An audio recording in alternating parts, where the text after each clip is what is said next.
Garaian garaiko komunitatearen amets eta zailtasunen lekuko dira kirol eremuak. Adiskidetasun eta galeren tristuren iturri. Miren Amuriza idazleak, desioz eta pasioz bizitako gaztaro bati egin dio erretratoa Playback eleberrian. Berea duen ahots bizi eta sendo baten bidez. Miren, bigarren eleberria, Playback, basata gero, datorrena? Bai, elkarren artean desberdinak edo ez, niretzako badago jarraikortasun bat, uniberso biek ukitzen dute elkar leku askotan, ahotsak ere, ez behar bada forman eta edukian, baina impulso horretan edo azpiko erreka horren, indarrean, Sabinaren indarrak eta Jonen indarrak egiten dute oihartzen nola baite elkarrekin, orduan, ez dakit, gerora, baina nire barruan nik uste nuena baino lotuago ikusten ditut.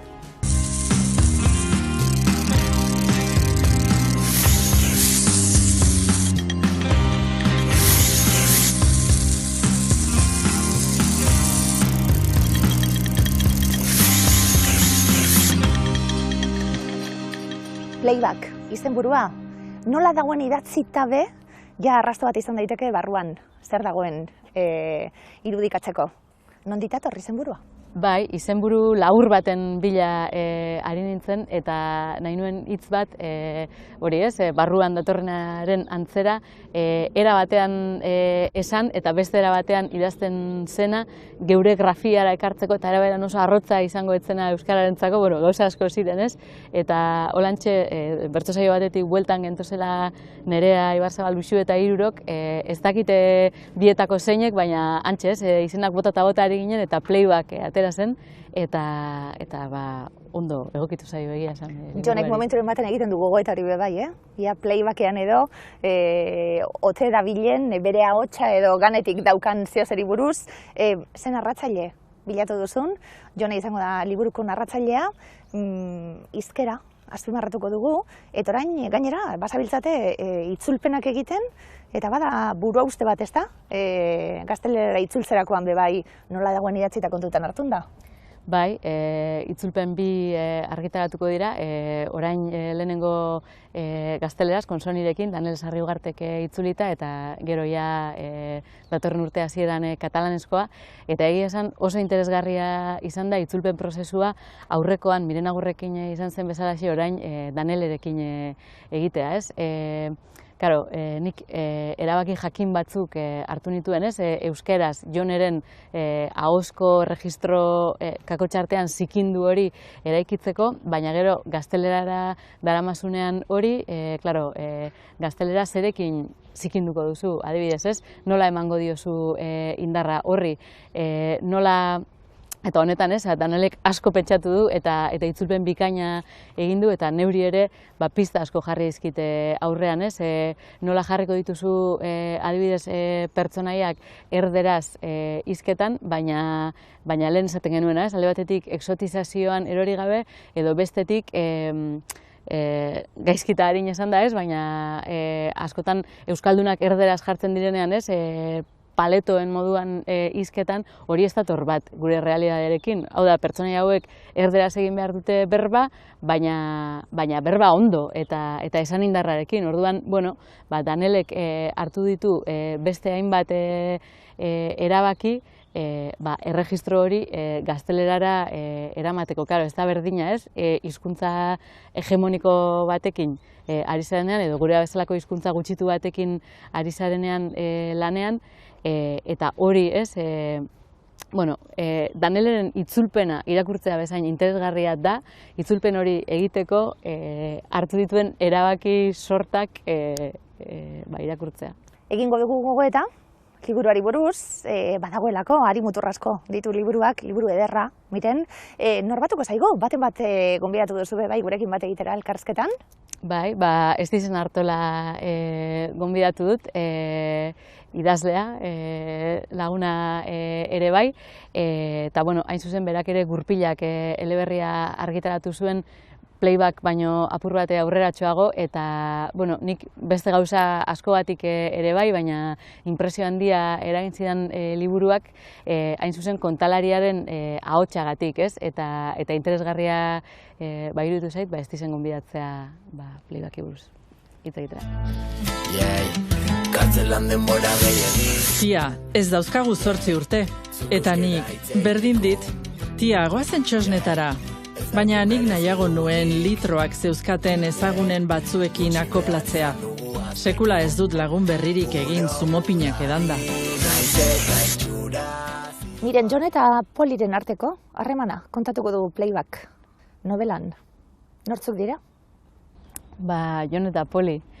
Orain gauden lekutik oso urrun ibili ez ziren lagun bi dira, Jon eta Poli. Kontalaria da Jone, apur bat baserri mundutik, datorren familia desegituratu xamar bateko biloba dena, eta Poli, berak ondo esaten duen moduan, txaleteko bizilaguntxoa. Hor kontrazalean, jarri genuen moduan, euren bizitzako momentu batean elkarrengandik oso hurbil bizi izan ziren arren, gerora euren bideak umetako lagun asko eta askorenak lez adarkatu ziren lagun biren historia da. Ze pertsonaia, aukeraketa pertsonaiena, nola egin duzun, edo historia kontatzeko beharrezkoa zalako, horrelako bi pertsonaia ezberdin egotie, hain bardinek dienak, ustez, hain ezberdinek, hain bardinek leku bardinen egongo direlako, eskola bardinen egongo die, oso gertu biziko dira, baina bakoitza ezberdina izango den, zerraz izango duen batek ustez, eta bestia ez da iritsiko inoiz.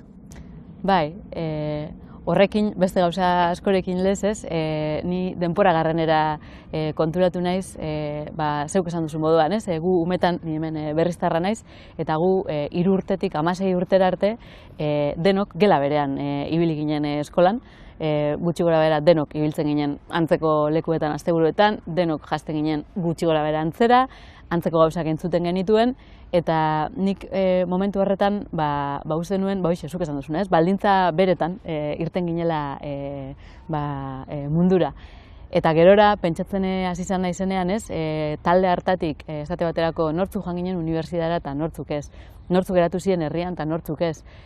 Nortzuk izan ziren guraso gazte eta nortzuk ezain gazte. Nortzuk ez dira izango guraso. Bueno, eta beste hainbeste gauza, ez? Orduan, segurazki nik momentu horretan nire privilegiotik ikusten genituen gauza asko ikusi ditut orain, ez? Hor momentu baten aipatzen dira umetako lagunen umetako logelak edo kuartoak, ez? Zeupe eukiko duzu akorduan batena. Eta hemen ere agertzen da, ez? Polik badauka bere kuartoa, txukun ordenatuta, pintura bakoitza bere lekuan jarrita, eta Jonek ostera, gure umetako beste lagun askok lez, ez dauka azteko, ez dauka igual bere gela propiorik, edo igual gela konpartitua dauka.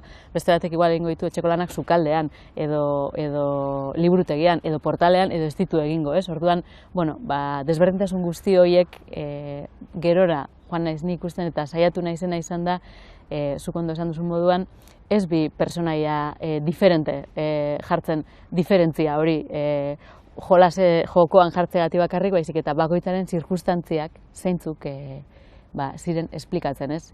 Ezer ez da kasualidadea. Atzera begiratu, berrikuspen moduen, esango nuke, atzera begiratu, autokritika eginez, momentu baten, Polipoket oso panpine ederrak ziren, eta perfektuak ziren, oso poli gara danok segurazki hemen, baina autokritika horrekin momentu baten irakurle moduen, ni neu lotxatu naizelako bai, momentu baten ez ikustie zer egon alzan, ez da? Bai, atzera begirako bat den neurrian, eta nik neure burua ezagututa ere, batez ere bi alarmatxo, alegindu naiz denbora guztian piztuta mantentzen, ez? Alde batetik nostalgian ez erortzea, eta horretatik ere badauka, ez? Eta ni oso persona nostalgikoa naiz, eta atzera begiratzen dugunean, arriskua egon daiteke hor, iraganaren idealizazio batean jauzteko, bueno, geure buruaren geure zirkustantzien irakurketa amablegi bat egiteko behar bada, eta bestalde ere, eta autokritikarekin lotuta, era berean, bai, zorrotz irakurtzen saiatzen, zer izan ginen, eta lehen esan dudan bezala, gure zirkustantziak zeintzuk ziren, baina epaian erori gabe, ze uste dut hori ere askotan egiten dugula, gu geu asko aldatu gara denborarekin, gure markoa, gure pentsatzeko markoa, gure munduari, gure gizarte txikiari begiratzeko era aldatu da, eta batzutan, iragana gaur egunetik epaitzeak zentzurik ere ez dauka, orduan saiatu naiz bien, nostalgian ez erortzen eta epaitzen ere, hor gertatu dena, batez ere, eta zuk esan duzu, dena, eta denok inguratu gintuelako, bai bataren unibertsoak, bai bestearenak, nik liburua argitaratu baino lehen, lagun min bati pasatu nion irakurtzeko, eta esan zidan, barrepilo bat egin dut, ez da gizar, eta esate zidan berak, eske honena da gainera, jende guztiak pentsatuko duela, zu batetik urrago zaudela, ni badakit,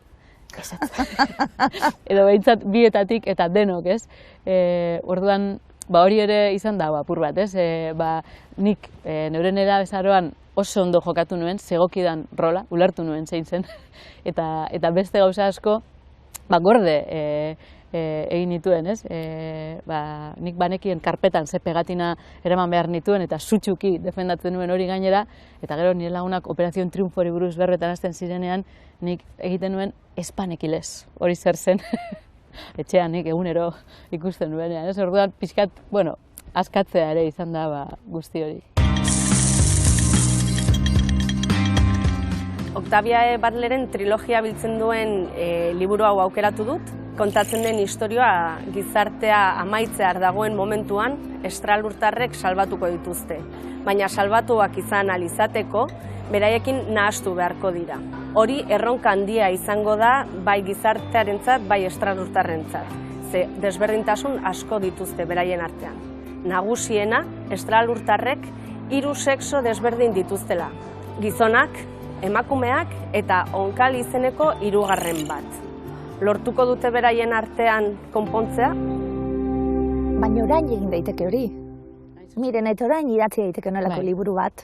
Eta horregatik izan da hain ederra be bai, eta gainera nostalgia aipatu dugu eta badauka, baina nostalgiak dakarren Negore banaiz oso nostalgikoa iruditzen zaidalako badaukala edertasunetik. Eta ederra da nien gauze bat, estetikoki, soinu aldetik, bisualki, ederra gustatzen zait niri, gauza ederrak kasunetan irakurtzie, da bada liburu polit bat, eta gainera berbori erabiliko dut, liburu oso polita dalako, oso ondo idatzita daulako, eta hor goaz barriro be liburuaren indargunetako batera, eta danak azpimarratu dizutena miren, ze ahalegin egin duzun, kontakizuna nola dagoen eginda egiteko. Kontatzen dabil Jone da narratzailea, Jonek nola kontatzen du. Hau dana, hor sekulako ahalegina egonda, hor ariketa egonda, eta hori da, liburuak dakarren gauzarik ederrena, segurazki.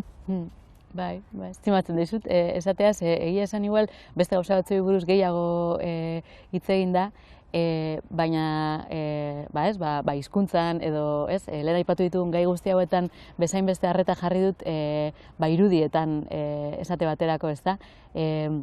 Zuk esan duzu moduan, Jone ari da, iraganari begirako kontakizun bat egiten, alde batetik dago, nerabezaroaren garaia eta bestetik umezaroaren garaia ere hor dago, eta nik idazten dudanean irudietan harreta handia jartzen dut, edo behintzat ahalegina egiten dut horretan, eszenak eraikitzen eta eszena horiek kontatzen, zuk esan duzun bezala, batzuk modu ederragoan, beste batzuk modu zikinagoan, baina oso bisuala izan dadin ahalegina egin dut nik, justu idazten ari nintzela ikusi nuen, igual zuk ere ezagutuko duzu, Petit Mama pelikula, ez dut ondo esango izena, baina Celine Sciamma, Retrato de una mujer en llamas, eta beste hainbat pelikula ezagun dauzka, eta nahi gabe gako bat, aurkitu nuen pelikula hartan, da oso pelikula laburra, ordubetekoa, eta kontatzen du ume bat, bere amarekin doa, amamaren etxea uzten, ze amama hil egin da. Orduan, etxe horretan aurkitzen du beste ume bat, handago beste ume bat, eta ume hori da, hain zuzen, bere ama umetan izan zen umea, ez? Horrela esan da, geruza fantastiko handi bat dauka, baina liburua da, osea, pelikula da oso soila, ez? Eta agertzen dira ume bi horiek, ez?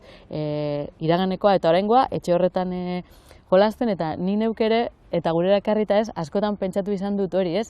Lekuak, gu mugitzen garen lekuak, beste batzuk ibilbide handiagoak egiten dituzte bizitzan distantziatan, ez? Baina ni gaur egun ere orduan bizi nintzen leku beretsuetan bizi naiz, eta pentsatzen dut, ostra, hementxe bertan, hementxe belodromoan bertan ibili ginen gu korrika edo ibiltzen ziren beste batzuk kanutuak erretzen, eta begira, lekuak hemen jarraitzen du. Orduan nolabait oihartzun hori guzti horiek ere ni jarraitzen dut hemen ikusten. Eta kasu honetan, ez, liburuan ere, nahasian agertzen dira, ez? Joneren kontakizunaren barruan sartu egiten dira ume horiek, apur bat joko hori eginaz eta... Hiru sasoi. Bai. Helduago direnean, nerabezaroari buruzko kontakizuna izango da, baina nerabezaroan esaten zabiltzena, umezaroko kontuak ere sartuko dira, umetatik ezagutzen diren bi pertsona direlako. Ze zaila dan hori? Esaldi bakotxian leku ezberdin baten egon gaitezkelako, baina irakurtzen zabil, oso errez irakurtzen da, oso ondo ulertzen da, hori ez da erreza egiten, miren, hori ez da erreza idazteko momentuen. Bai, ahalegin handia dago, nik uste, edozein idazlek edozein libururekin egiten duen moduan, ez? Nire idazteko era ez da oso eskematikoa da, lehenengo pentsatzen dute eszena, gero egiten dut horren eskema bat, eta gero joaten naiz horren gainean idazten, irudi horiek ordenatzen eta geruza horiek sartzen, ez? Eta kasu honetan, igual, askotan igual iraganari buruz hitz egiten dugunean, edo ez, atzera aurrera joan etorri horiek egiten ditugunean, igual irudi estatikoak eukitzen ditugu edo oroitzen naiz, ez dakizerekin nola egoten ginenan etzan da, tarara, ez? Horrek funtzionatu dezake, baina kasu honetan bezala, ez? Ekartzen badituzu ume horiek plano berera eta mugimenduan jarri eta, ez dakit, nik disfrutatu dute hori egiten. Eta behar zenuen hizkera propio bat, Jonerentzat, behar zenuen nola hitz egiten duen asmatu, badalako berritzailea bebai, arrazoi, amona eta aitonak hitz egiten dutenien, lerdeare erortzen zaigu, ze bizkaiera ederreien hitz egiten duten, ze ondo kontatuta dauen, baina Jone beste belaunaldi bata, beste errealitate bat daukan pertsona, da behar zenuen hizkera hori berarentzat. Bai, eta horixe izan zen, ez, liburu hau idazten hasteko motorretako bat hori, ez, hizkuntzarekin aproba jakin batzuk egin nahia eta lengoaia literario bat proban jarri nahia, ez. Orduan horretarako hainbat erabaki daude hartuta, erabaki horiek liburu jakin hau idazteko balio dutenak, ez. Nik kasu honetan nahi nuena zen alde batetik, ez, kontalaria lehenengo personan Jone, ez, gazte hizkeratik, ahozko hizkeratik hurbil egongo zen erregistro bat indartsua, esan indar handiduna erabiliko zuen ahots bat, eta horretarako sintaxian esate baterako edo esaldi egituretan zorrotzago jokatu dudan moduan lexikoan malguagoa izan naiz eta erabili ditut guretzako kakotxartean erdaretatik hurbilago dauden esamoldeak edo hitzak beti ere kontutan hartuta irakurlegoa zein denez eta zaintzen, hau da, erabili baldin baditute erdaratik urrago egon daitezkenak, adibidez begiratu dut askotan ia frantsesez eta inglesez ze aldaera dauzkaten hitz horiek, ez? Osea, euskal komunitateak badakigu oso anitza dela, orduan, baina ez dakit, frantsesez brillant edo brillante esaten bada eta inglesez brillant, zergatik ez du esango Jonek brillante. Ze Joneren ahoan ez litzake berdina kamiseta dirdiratsu bat edo kamiseta brillante bat jastea, orduan,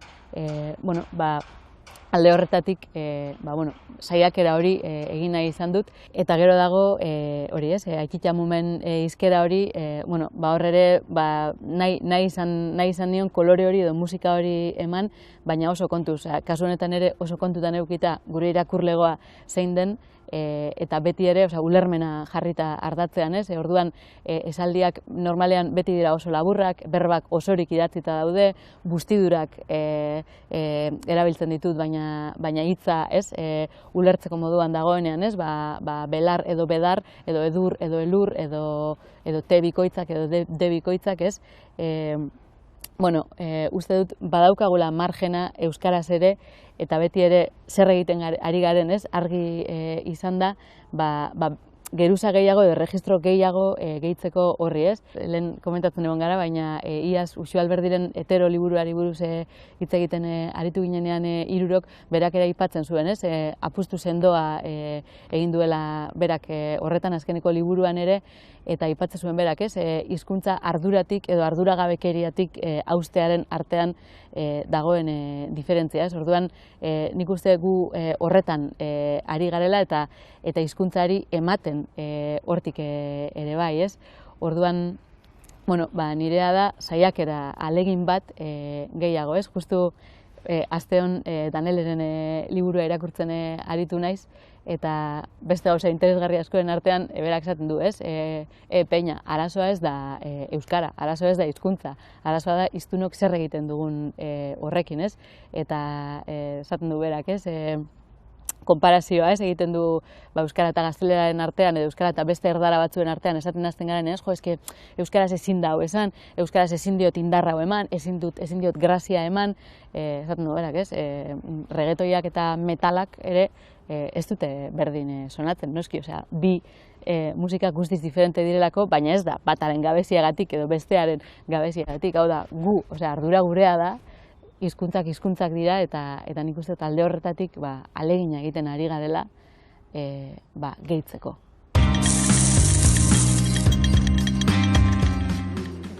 Sorkuntza lanerako, hainbat liburu izan dira ezinbesteko, noski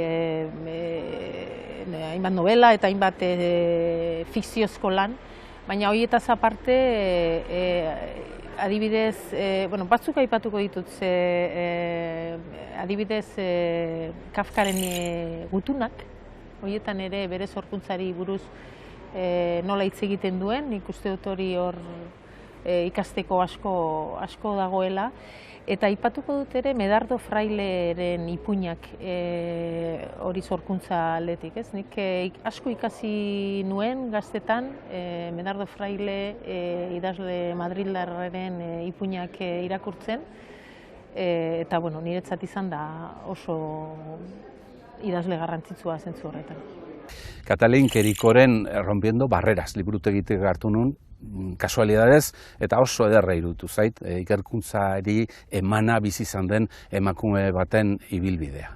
Esnatu ala hil, Garikoitz Koetxea eta Iñaki Jurre Basorena, orain ziaboga egiteko tenorean gabiltza berba da euskalgintzan, ahalegin handiak egin dira azkeneko urteetan, baina ez dute espero bezalako emaitzarik eman, eta orduan liburuak egiten duena da datu zehatzetan oinarrituta diagnostiko gordin bat, eta etorkizunera begira bide batzu pintatu. Kulturaren arloan, zer norabide komeni zaio euskarari? Eskala handian eta korporazioen bidez ekoitzitako produktuak? Edo kulturalki aktiboak izango diren auzoak eta herriak? Hirukoan ez dizen batuta, orain hiruran artien hitz egiteko aukera hartuko dugu, ze liburu ederra, eskuartan daukaguna. Bai, altxor bat, nik irakurri bezain laster, ohitura daukat arkatzarekin irakurtzeko, eta orrialde bat pasa, eta igual 3 paragrafo, 3 esaldi azpimarratzen dituen, eta miren idatzi nion bere garaian, esateko altxor bat iruditu zitzaidala, eta gure artean adin salto badagoen arren, nire belaunaldiko jende asko uste dudala ere identifikatua sentitu daitekela historiarekin, eta barre egin, amorratu, eta asko gozatu. Nolako izan da, orrazkera hori? Miren, idatzi, egia dalako, esaldi bakoitza, orrialde bakoitzien da esaldiren bat, edo gogoetaren bat, edo oso ederra dana, azpimarratzeko modukoa dana, nolako izan da, idazketa egin eta gero azken orrazkera edo lantzunde hasieratik, gitxi-gitxika joan zarelako, nolako izan da sortzeko prozesu hori? Bai, izan da luzea eta motela, eta lehen esan dut ez, ni oso eskematikoa naiz idazten, beste batzu entzuten dira, jarri naiz da gaur idatzi dut horri bat, niri sekula zait, pasatu hori, neurria eguneko parrafotxo bat izaten zen, eta parrafo hori ondo lotuta euki arte, ez dakit, zuri nola gertatzen zaizun, nik ezin du jarraitu hurrengora aurrekoa ondo lotuta ez baldin badago, orduan, esaldi bakoitzari, buelta asko eman da. Bueno, maitzen ikusten da, ze azpimarratuko zenuke, ez dizen ahotsa, kontalaria, hizkera esaten gabiltzena, giroa, pertsonaiak, zer da gehien gustatu zaizuna? Niri harreta ditu zidan zenbat detaile simple eta pizkat ez dakit ikusezin bezala agertzen diren liburuan. Iruditzen zaidalako ez zaiela ematen sekulako garrantzia kontakizunean edo ahotsean edo idazkeran, baina aldi berean laguntzen dutela erabat historian sartzen eta Joneren edo Poliren burua ulertzen eta bertan kokatzen. Eta ez dakit, nik irakurtzerakoan orain etorritzen ari zaizkit burura, lekitxoko pasarteak, txosnetako kontuak, batak besteari lea nola eusten dion botaka egiteko, gurasoak kotxez bila joan, eta ustut nera bezaroko kontu horietan daudela hainbat detaile oso fin arilkatuak liburuan, eta ederrak direnak. Telefonoaren tekletako argia piztea, eta holako kontuak uste dut, holako kontuak ematen diotela liburuari, ez dakit, ginda moduko bat. Narratzailea maite dugu lehenengo esalditik. Gero, narratzailea, Jone, ondoan izan dezakit hain maitzagarria izango zen, baina maite dugu lehenengo esalditik. Denok bezala, ez? Pizkat maite gorroto horretan, nik alegina egin nuen, bai Jone, bai Poli, aurpegi guztiekin erakusten, ez? Eta ez dakit zuei, ez? Baina irakurtzen duzunean liburu bat, pertsonaia bat maite baldin baduzu, maite bakarrik, edo gorroto baldin baduzu, gorroto bakarrik, ez? Hor zerbait falta, ez? Orduan, momentu batzutan irakurtzen dudanean hori gustatzen zait, ez? Eman behar dizu gogoa, besarkatzeko berat, urrengoan, pizkat edo zerbait mugitzea hori, ez? Eta alde horretatik, eta horretan uste dut, ez dizenek ere badukala zer kontatua niretzako zailtasun handienetako bat zen, karo, nik hau idatzi dut 30 urterekin, Jonek ere, ez dakigu kontatzen ari den momentua zenbat urte dituen, baina, batzuk bai, baina, nerabezaroko ahots horretara itzultzea eta umezarokora inposturan jauzi gabe, uste dut oso zaila dela, ez? Eta askotan, eta, aurre literaturan are zailago oraindik, amaitzen dugula patinatzen asko umen eta nerabeen ahotsak imitatu nahi ditugunean, orduan alde horretatik eta justu ez, ni idazten ari nintzela ez dizenen liburua irakurri nuen, eta esan nuen, eske ze zaila den hau egitea, eta nola egiten da, eta nola esplikatzen duzu, ez? Nola egiten da hori? Bai, nik ere beldur berdina neukan hasieran, erabaki hartu nuenean umearen begiradatik nahi nuela idatzi. Zure eleberria, Gurpilak, bai. Eta bertan, ume bat, aita bizitatzen doana. Kartzela da, motxiladun ume bat, eta bere ahotik entzengo dugu kontakizuna. Bai. Nola aukeratu, esan duguna, pertsonaia eta sinisgarria izatea, ume baten kontakizuna eta bar eta bar. Bai, pizkatlen elkarrizketan komentatu duzuen horretatik uste dut hartu nuela erabakianik ere, enuelako gazte baten begiradatik gehiegi erromantizatu nahi, gehiegi infantilizatu nahi, umezaren bitartean gertatzen zaizkizun horiek, eta iruditzen zitzaidan, ariketarik zintzoena zela, ume baten betaurrekoak janzten alegin du, eta hortik kontatzea istorioa. Eta erronka, niretzako hori izan da liburua idaztearen erronkarik handiena, eta liberean politena ere. Mandidalako aukera hizkuntzarekin asko jolasteko, eta nire haurtzareko pasarteak ere imaginatzeko, amarekin elkarrizketa pila bat izateko.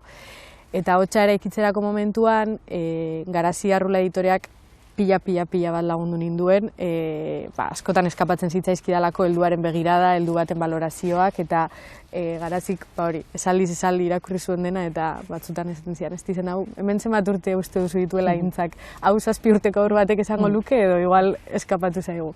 Eta horrela ibili ginen berri dazketekin, eta ni asko lagundu ninduen ahotsa harrapatzeko orain zaintzen ditudan 5 eta 7 urteko umeengan erreparatzeak, eta haien esaldi batzuk hartu eta kopiatzeak, edo baiekin elkarrizketa batzuk pixkat forzatu eta nondik ez dakit bideratzen zuten begiratuta apunteak hartzeak.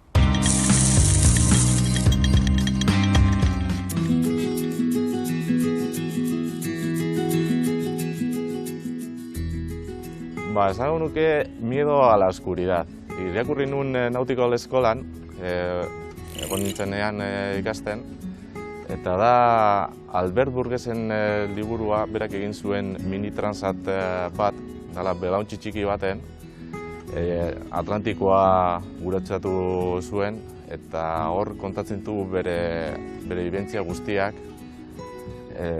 eta oso nire liburu kutunena da. Esango nuke igual Moby Dick, Herman Melvinena. 19. mendeko baleuntzi baten nola bizitzen zen oso ondo deskribatzen du. Nire gustatzen zait Eduardo Mendoza idazleak, así que esango nuke bere azken liburua 3 enigmas para la organización. Uste dut edozein liburua ondo dator.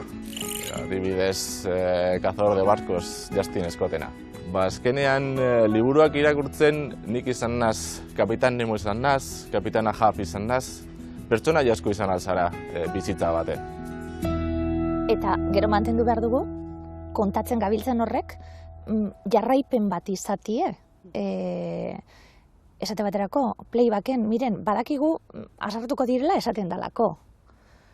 Baina nola iristen den puntu horretara, jakin nahi dugu aurrera zoaz kontakizunean, engantxatuta gaude bebai, bazkenian asarrealde hori beste dozer izan daitekena, baina horri ikusten dugu zein min ematen dion Joneri, azkenien esan dugu harremana, lagun harremana, bai hau maitasun harreman bata, maite diren bi pertsona, urruntzen direnien bizitzan, ezta? Zelan mantendu engantxatuta? Bai, euren harremanean, hor dago denbora guztian, laino bat gainean, irakurleak ez daki, beraiek ere ez dakitelako benetan zer den, ze erakarpen, ze lotura mota dagoen horrez, eta pentsatzen du, nik uste dut, honetan, gure belaunalditik zuenera salto bat dagoela eta badaukazuela, ez? Beste harremanak, lagun harremanak, laguna baino gehiago izan zitezken harremanak ikusteko beste era bat. Zorionez. Guk ere, edo nik momentu horretan eduki ez nuena, ez? Orduan hori ere, ez? Nahi nuen hor utzi, ez? Beraiek ere etzekiten ze gertatzen ari den eta irakurtzen ari dena ere hor dabile gainean, ez? Dagoena da, zuk esan duzu, ez? Min bat, min hori da kontakizunaren motorra eta orduan, azkenera arte egia esan mantentzea, ez? Tentsio hori mantentzea, lehen esan dudan era horretan, oso modu eskematikoan pentsatuta eta irakurleari, dosika, ez? Uzten, pistak uzten saiatu naiz. Orain arteko kontakizunetan egondalako epika, eta segurazki behar genuelako herri moduen bebai, Gabil esaten, bakoitza bat testuinguru sozial eta politiko batetik gatoz, baina ikusten da aurrerapen hori, eta moda horiek eta zer irakurtzen dugun, hemetik kanpo bebai, eta hori guztia ekartzie, gurera be, izan da zuen alegina, kasu honetan. Epika hori kentzie, hemen gertatuko dan guztiari bebai. Bai, da alde batetik ez, epika kentzea eta beste alde batetik ez, honetan ere pentsamentu bitar hori apur bat lausotzen saiatzea, ez? Hau nik Maider Galardiri irakurri diot, orain enaiz akordatuko izenarekin, baina jakinerako, idatzi zuen artikulu baten idea nagusia bizen, Euskal gatazkaren irakurketa ez bitar bat egitea, ez? Eta hori, eskema hori eraman dezakegu edozein gauzatara, ez? Orduan, kasu honetan ez, Jon eta Poliri buruz ari garenean, askotan ez, eta iraganaren irakurketa horiek egiten ditugunean oso gu eta besteak ulertzen dugu ez, eta alde batetik hori eta bestetik ulertzen dugu gu gaudenen artean deno garela berdinak eta denari buruz pentsatzen dugula berdin, eta besteak ere dena direla berdinak, eta gainera ez dugula elkar ukitzen, ez, inon. Eta kasu honetan, Jon eta Poliren artean ikusten da, ez, badagoela bata eta bestea markatzen dituen inguru bat, giro batzuk, bakoitza bere zirkunstantziekin, lehen esan duguna, baina era berean gero nahasketa handia dagoela, ez, eta askotan hori, ez, trampa handia dauka, ez, taldekatze eta banaketa horren irakurketak, ez, orduan hori lausotzen duzunean eta ez, zuk esan duzun bezala ez, apur bat gehitzen dituzunean ahotsak eta apurtzen duzunean hori, hor askoz behar relato gehiago kabitzen dira eta ertz askoz gehiagorekin ez dakitzuk hori nola... Bai, eta niri asko gustatu zait, uste dut Bion liburuetan dela pixkat agerikoa, ikuspegi feministatik ere idatzita daudela bi kontakizunak, eta niri asko gustatu zitzaidan Etxebaren ezaugarritzea, nola kontatzen duzun euren artean gertatzen diren tirabira horiek ez. Iruditzen zaidalako askotan pentsatu dugula ere gure mundo, ez dakit, burbuila batean bizi garen on artean ez dagoela, ez dakit, bere botere harremanak eta botereak erabiltzen dituenik, eta uste dut ari garela gu ere zirrikitu batzuk aprobetxatzen eta holako kontuak ere ikusarazten. Lauaxetaren biografiaz gain, haren poesia, garaiko arte korronteak eta ideologiak elkarlotuz irudi osatu eta konplexu bat ondu du Kortazarrek. 20. mendearen lehen hamarkadetako Euskal Herriaren isla konplexua. Evelyn Hugok, arrakasta eta eskandalu artean bizi izan den aktoreak, isiltasuna haustea erabaki du bere ezkontza ugariak aitzakia hartuta. Fama, boterea eta galeraren inguruko kontakizun zirraragarria. Aitzol Agirre, Talaren aita eta Euskal Errepublikako lehenengo lehendakaria hil eginda. Heriotza horrek biziaraziko dizkio alabari haren alde publiko eta pribatuaren arteko puskak, umoretik eta begirada zorrotzetik. Horrelakoetan hitz gutxi eta neurtuak daudenean egia esan ez du jakiten sekula zer esan, gauza sakonak esatea espero izaten delako. Nik idazketa prozesuari buruz, liburu honi buruz, oro har pentsatzen dudanean etortzen zaizkit momentu txiki pila bat, bakartiak, idazten eta lanean pasatakoak, eta beste hainbeste lagunekin, lagunak etortzen zaizkit behin da berriro, idazleak diren lagunak, idazleak ez diren lagunak, hau guzti hau partekatu eta osatzen lagundu didatenak, eta liburua uste dut izan dela gu guztion etxea, eta horrekin txegeratzen naiz, eta horrekin nago pozik.